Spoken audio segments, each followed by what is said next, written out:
Siyempre, hindi magpapahuli si Diday. Nandito siya ngayon sa farm dahil walang pasok. Mag-careful, anak. Uy, mag-careful. Ginoo ko. Bantay ba? Mahayang ka. Swim daw, Bi? Tanaw na, makabalo ba kag-swim? Okay, ready, go!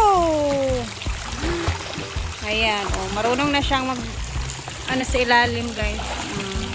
Oh, sana all. Solong-solo niya ang swimming pool ngayon kasi walang tao. And konting kembot na lang ng tubig. Malapit na dito ng mga kalahati. Doon naman is nakaka-refresh na talaga. O, diba? Ilang araw na to gustong pumunta dito eh. Timing naman walang pasok kaya sinama ko na lang din para makapag-swimming.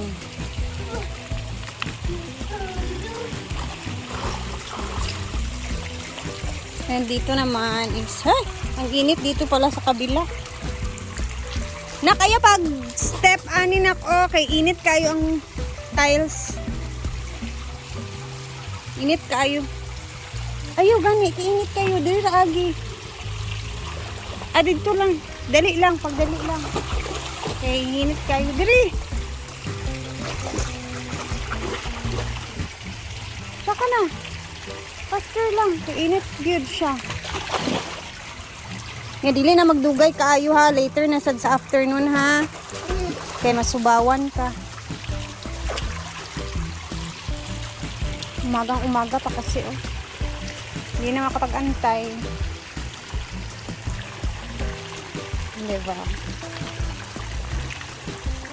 Tapos, habang si Diday binabantayan natin, nag-swimming. Guys, pasensya talaga. Meron kasi akong singaw. Parang ang hirap magsalita. Magwawalis-walis tayo habang nakabantay dito para may magawa naman ako.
Daya.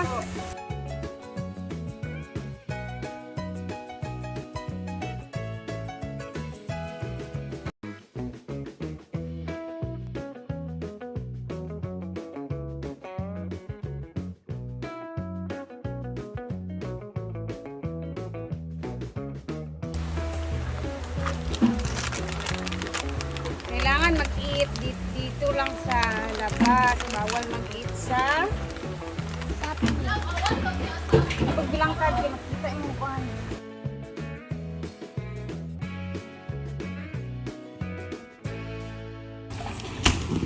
So, eto naman is, charge namin siya kasi nalobat na siya. Nagpapahinga na siya muna. Si Diday naman is isang oras na siya dyan. Hindi ko naman siya yan papasobra, ano. And then, natapos na ako magwalis-walis. Naglinis-linis lang. And then dito, yan, malinis na din. Actually, etong mga talisay talaga araw-araw may mga nahuhulog na mga dahon. So, siguro no, maganda to dito palagyan ni Brenda ng net. Lalo na sa swimming pool na area. Palagyan ng net. And then, enough muna namin yung tubig kasi nagdidilig yung mga hinaguan boys. Kasi tingdilig na kasi. Sakit talaga ng aking singaw. Ito talaga yung problema ko. And then minsan, hirapan ako mag-voice over. Ano ba? Woo! Tsada kayo, bikers! Sila na. Mga pinsan ni Brenda. Oh. Wala ba na nakyuman dito? Mangita lang talain. Ha? Nagutom na si Diday. So, yeah, diba? Ganda siya lagyan ng net. Yung malaking net talaga. And then, yung dito naman siya, guys. Oh. Kasi, siguro pag may net na, ayun, ang dami. Ito, mga nagdidilawan ng mga ano. Marami din kasi. So, yung swimming pool. Ayan, may mga dahon-dahon pa rin. Ito yung inaano ko, iniisip ko ba kasi. Siyempre, pag nalagyan ng net, eto, hindi na malalagyan masyado ng mga dahon, mahuhulugan, ganun. So, ngayon, wala pang net. Pero sabi naman ni Brenda, palalagyan daw niya ng net. Yung swimming pool niya. Ay! Diday, Ginoo ko, Lord. Ah! Gebira! And, ayun na, tapos na tayo. Proceed tayo sa ating next na gagawin.